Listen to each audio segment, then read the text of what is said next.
சில இன்ஃபர்மேஷன் பார்த்தீங்கன்னா ரொம்பவே இன்ட்ரெஸ்டிங்காக இருக்கும். அப்படிதான் இன்னைக்கு வந்து கொஞ்சம் இன்ஃபர்மேஷன்லாம் நான் கேதர் பண்ணியிருக்கேன். என்னென்னு பார்த்தா இந்த கவ் ஃபார்மிங் 90ஸ்ல நம்ம சின்ன வயசில் இருக்கும்போது வந்து இந்த பண்ணை வீட்டிலலாம் நம்ம பார்ப்போம் மாடு வளர்க்குறாங்க அப்படின்ட்டு. அதை வந்து பால் கறக்குறாங்க, அதை நம்மளையும் கன்சியூம் பண்ணியிருக்கிறோம். சொம்பில் எடுத்துகிட்டு வந்து ஊற்றிட்டு போவாங்க பால்கார. என்ன நிறைஞ்சுதா? சரி ஆள விடு. அதே மாதிரி பேக்கெட்லேயும் நம்ம வாங்கியிருக்கிறோம்.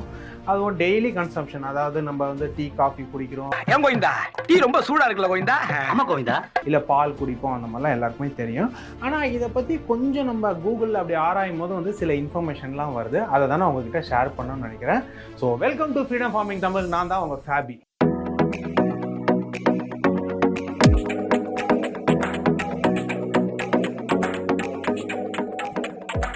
ஸோ இந்த 1970 பார்த்தீங்கன்னா வந்து இந்தியா வந்து குளோபல் வைஸில் வந்து நாங்கள் லீடர்ஷிப் எடுத்துக்கிறோம் மில்க் ப்ரொடக்ஷனில் அப்படின்னு சொல்லிட்டாங்க. ஏன்னா இந்தியாவில் தான் அதிக உற்பத்தியே நடக்குது. ஸோ இந்த வில்லேஜ் சைட்லலாம் பார்த்தீங்கன்னா மோஸ்ட்டாக வந்து இந்த காசு சம்பாதிக்கிறதோ இந்த வேலை வாய்ப்போ வந்து பெருசாக இல்லாமல் இருந்துச்சு. ஆனால் இவங்க என்ன பண்ணாங்க அப்படின்னா இந்த மாட்டு பண்ணையை வச்சு நல்லா இன்னைக்கு வரைக்குமே நல்ல பிஸ்னஸ் பண்ணிட்டு வராங்க, நல்ல காசும் சம்பாரிச்சிட்டு வராங்க. ஏன்னா அந்த அளவுக்கு பாலோட கன்சம்ஷன், அதாவது மக்கள் தொகையும் அதிகமாகிடுச்சு, அதே மாதிரி அதுக்கு தேவையும் அதிகமானனால வந்து இன்றைக்கி மாட்டு பண்ணைன்றது பெரிய லெவலில் நிறைய பேர் பண்ண ஆரம்பிச்சிட்டாங்க. ஆனால் இந்த மாட்டு பண்ணையை வந்து A1 கேட்டகரியும் A2 கேட்டகரியும் பிரிச்சிருக்காங்க. அது என்னங்க, மாடுனாலே பொது தானே, இதில் என்ன A1 A2 நீங்கள் நினைக்கிறீங்க. ஆனால் இந்த A1ன்றது இங்கிலீஷ் மாடுன்னு வச்சுக்கோங்களேன். அதாவது இந்த ஃபாரின் மாடு, இந்த அமெரிக்கா, UK, இந்த யூரோப் சைடில் வருது. இந்த A2ன்றது இந்த ஏஷியா, அப்புறம் இந்த ஆப்பிரிக்கா சைடு, நம்ம ஊர் இந்த ஏஷியாலாம் நம்ம சைடில் வரனால பிரச்சனை கிடையாது. நம்ம ஊரு நாட்டு மாடு என்னன்னு கத்துது? அம்மான்னு கத்துது. கத்துது இல்ல? ஆமா. அப்ப லண்டன்ல மாடு மம்மி தானே கத்தணும், ஏன் கத்தல? ஏன் கத்தலன்னு தெரியல. ஸோ இந்த A1 மாடு பார்த்தீங்கன்னா வந்து அந்த பாலை வந்து நிறைய யூஸ் பண்ண மாட்டாங்களாம், குடிக்கிறதோ அந்த மாதிரி யூஸ் பண்ண மாட்டாங்களா. இந்த A2ன்றது நம்ம பொதுவாக குடிக்கிறது, அதில் நிறைய டைரி ப்ராடக்ட்ஸ்லாம் வருது. இந்த A1 பார்த்தீங்கன்னா இந்த ஹோல்ஸ்டெயின், அப்புறம் இந்த ஜெர்சி மாடு அப்படின்னு சொல்லுவாங்க.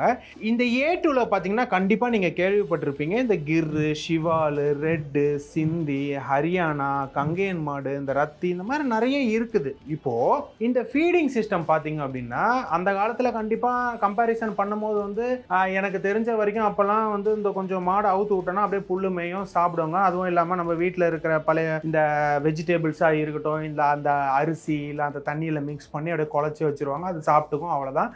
அதே இந்த பெரிய இந்த சக்தி மாவெல்லாம் கொடுக்குறது கிடையாது. ரொம்ப உடம்பு சரியில்லாமல் போச்சுன்னா எப்போனா அந்த டாக்டரை கூப்பிட்டு இந்த மாட்டு ஊசினும் அங்கே நல்லா பெருசாக இருக்கும், அதை எடுத்து குத்தி அதை சரி பண்ணுறது தான், அதை நம்மளுக்கு கேள்விப்பட்டிருக்கோம். ஆனால் இன்னைக்கு ஜென்ரேஷனில் பார்த்தீங்கன்னா வந்து எல்லாமே மிஷினரிஸ் தாங்க, மிஷின்லேயே செஞ்சிடுறாங்க. அதுவும் இல்லாமல் இன்னைக்கு இருக்கிற காலகட்டத்தில் வந்து நிறைய நோய்களும் வந்துடுது. மனுஷங்களுக்கு தான் வருதுன்னு பார்த்தா மாட்டுகளுக்கும் வந்துடுது. ஸோ அதனால் வந்து நிறைய மிஷின் மூலியமாகவே இவங்க வந்து ஃபுட்டெல்லாம் தயாரிக்க ஆரம்பிச்சிட்டாங்க. அதுவும் அந்த எக்ஸ்பென்ஷன் அதிகமாகுது.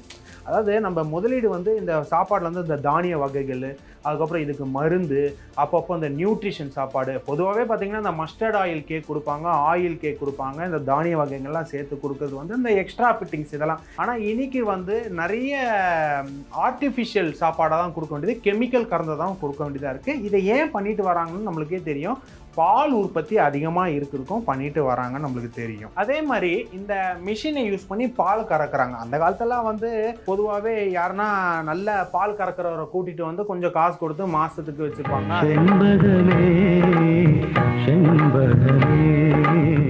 அதே மாதிரி நல்லா கறந்து கொடுத்தோடனே அதை பிஸ்னஸ் பண்ணுவாங்க. ஆனால் இன்னைக்கு வந்து பாப்புலேஷனும் இன்க்ரீஸ் ஆகிடுச்சு. அதே லெவலில் நம்ம மாட்டு பண்ணையிலே மாடுகள் இன்க்ரீஸ் ஆனோடனே மிஷின் யூஸ் பண்ணுறாங்க. இதுக்கு சிலிண்டர் மாதிரி இருக்குது, அதில் 20 லிட்டர் பால் வரைக்கும் ஸ்டோரேஜ் பண்ணிக்கலாம்.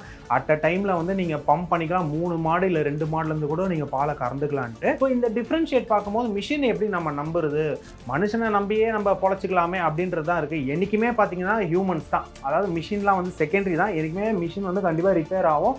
மிஷின் ரிப்பேர் ஆன அடுத்த செகண்டே வந்து நீ ஏன் கறந்து கூட அப்படின்ற மாதிரி தான் நம்ம இருப்போம். ஸோ அந்த மிஷின்றது செகண்டரின்னும் போது இப்போது மடியில் பாலை கறக்கிறது வந்து அந்த காலத்தில் வந்து ரொம்பவே நார்மல். அதுக்கப்புறம் சயின்டிஃபிக்காக டாக்டர்ஸ்லாம் என்ன சொல்ல ஆரம்பிச்சிட்டாங்கன்னா, ஒரு கட்டத்துக்கு மேலே வந்து நம்மளுக்கே தெரியாது எந்த அளவுக்கு நம்ம ப்ரெஷர் போடுறோம் பால் கறக்கும் போது அப்படின்னும் போது அந்த மடிக்கு வந்து அந்த ஹார்ஷ்னஸ்ன்றது எந்த அளவுக்கு நம்ம ஃபோர்ஸ் கொடுக்குறோன்றது வந்து ரொம்பவே ஆபத்து மாடுங்களுக்கு.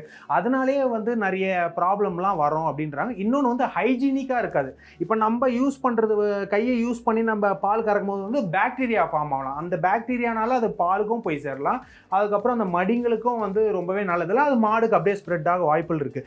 நீங்கள் சொல்லலாம் இப்போலாம் வந்து ஃபஸ்ட்டு எடுத்தோடனே வந்து கொஞ்சம் அப்படி தண்ணியை தெளித்து பால் தானே கறப்போம், அதில் எப்படிங்க பாக்டீரியானு, அதில் வந்து என்னங்க பெருசாக க்ளீன் ஆக போகுது அப்படின்றது அந்த காலத்துலேருந்தே நம்மளுக்கு தெரியும். ஸோ அப்படிலாம் பார்த்தா இவ்வளோ ஜென்ரேஷன் நம்ம தாண்டி வந்திருக்க மாட்டோமேன்னு நம்ம யோசிக்கிறோம். ஆனால் இன்றைக்கி இந்த மிஷினரி பார்க்கும்போது சில பம்பெல்லாம் பார்த்தீங்கன்னா நம்ம கரெக்டாக அது போய் நம்ம ப்ளேஸ் பண்ண பிறகு ஃபஸ்ட்டு வாஷ் பண்ணிட்டு இந்த தண்ணியை அமுச்சிடுது. இல்லைனா வந்து அது வந்து ஃபுல்லாகவே ஸ்டெர்லைஸ் ஆகியிருக்கனால எந்த பாக்டீரியாவும் கிடையாது. அதே மாதிரி வந்து அது ப்ரோக்ராமிங்கே பார்த்தீங்கன்னா எந்த அளவுக்கு வந்து அந்த மடிக்கு வந்து ரொம்ப ஃபோர்ஸ் கொடுக்கக்கூடாது, எந்த அளவுக்கு கறக்கணும் அப்படின்றது எல்லாமே ப்ரோக்ராம் பண்ணி வச்சுருக்காங்க தான். ஸோ அதனால் இந்த மிஷினரி யூஸ் பண்ணுறதும் ரொம்பவே நல்லதுன்னு சொல்லிட்டு வரான். ஸோ இப்போ இந்த ப்ரீடிங் பார்க்கும்போது இந்த A1 A2ல பார்த்தீங்கன்னா A2 மாடு, அதான் நம்ம ஊர் மாடை கம்பேர் டு இங்கிலீஷ் மாடு, அமெரிக்கா மாடு, இந்த யூரோப் மாடெல்லாம் பார்க்கும்போது அந்த மாடுங்க தான் வந்து நிறைய பால் கொடுக்குது. ஒன்றும் குவாலிட்டியாகவும் இருக்கும்.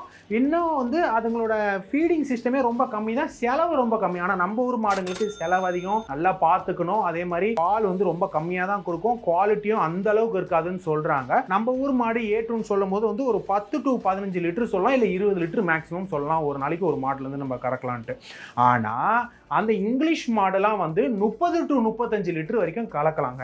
ஆனால் இதில் என்ன ஒரு விஷயம்னு பார்த்தீங்கன்னா அதிகமாக கிடைக்குது அப்புறம் என்னங்க நீங்கள் நினைக்கலாம். ஆனால் எங்கே தூக்கி வச்சிருக்கிறாங்க பாருங்க ஆப்பை, அந்த பாலை வந்து நம்ம யூஸ் பண்ண முடியாது. நம்ம ஊர் பாலை மட்டும்தான் யூஸ் பண்ண முடியும். அது நல்ல குவாலிட்டியும் அதிகமாக கொடுக்குது. ஆனால் அதை நம்ம யூஸ் பண்ண முடியாமல் போகுது. ஏன் அப்படின்னா அதில் வந்து ஹார்ட் டிசீஸ்லாம் வருது, நிறைய நோய்கள்லாம் வருதுங்க. லட்டுல வச்சு நினச்சியா தாஸ், நட்டுல வச்சேன். ஃபார் எக்ஸாம்பிள் நிறைய பேர் சடன் டெத் ஆகிடுறாங்க. கிட்னிக்கு நல்லதில்லை, ஸ்கின்னுக்கு நல்லதில்லை, டைஜஷனுக்கு நல்லதில்லை, திடீர்னு செத்துடுறாங்க. இந்த மாதிரி இன்ஃபர்மேஷனாக நம்ம கேட்டு வரோம். ஆனால் நம்ம ஊருது வந்து உங்களுக்கு கம்மியாக தான் கிடைச்சாலும் வந்து ரொம்பவே நல்லது. டைஜஷனுக்கு நல்லது, ஹார்ட்டுக்கு நல்லது, ஸ்கின்னுக்கு நல்லது. நம்ம இது வரும் குடிச்சிட்டு வரோம், பன்னீராக சாப்பிட்டு வரோம், டைரி ப்ராடக்ட் செய்கிறாங்க. நம்ம மில்கை வந்து நம்ம கேக்குக்கு யூஸ் பண்ணுறாங்க, சாக்லேட்டுக்கு யூஸ் பண்ணுறாங்க, டெய்லி குழந்தைங்களுக்கு நம்ம கொடுக்குறோம். டீ காஃபி எல்லாம் லவ்வர்ஸ் தெரியும். டீ உடனே ஒரு சாயா குடிக்கணும்னு நினச்சாலும் அது நம்ம பால் தான் வருது.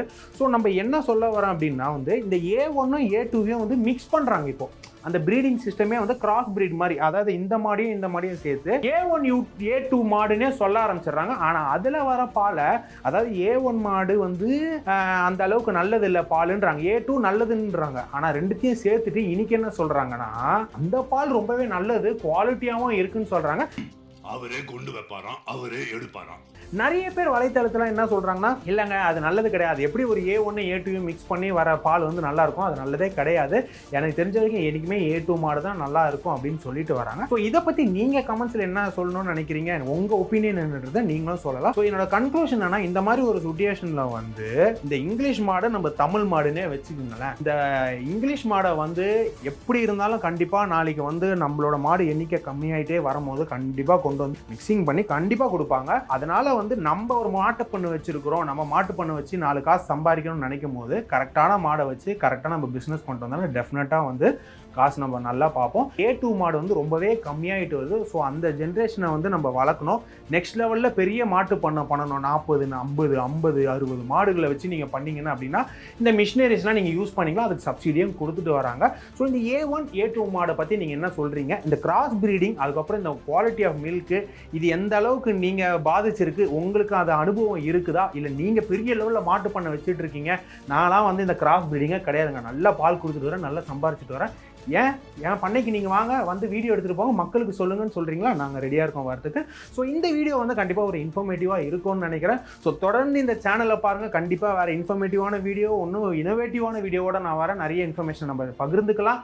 ஸோ மறக்காமல் subscribe to freedom farming Tamil. So இதுக்கு மேலே ஒன்றும் இன்ஃபர்மேஷன் தெரிஞ்சுக்கணும், மாட்டு பண்ணணும், மாட்டு ஃபார்மிங்கை பெரிய லெவலில் நான் வளர்க்கணும்னு நினைக்கிறேன், ஃப்ரீடம் ஆப்பை டவுன்லோட் பண்ணி கற்றுக்கோங்க. அண்ட் நெக்ஸ்ட் வீடியோவில் நான் சந்திக்கிறேன். Bye from ஃபேபி.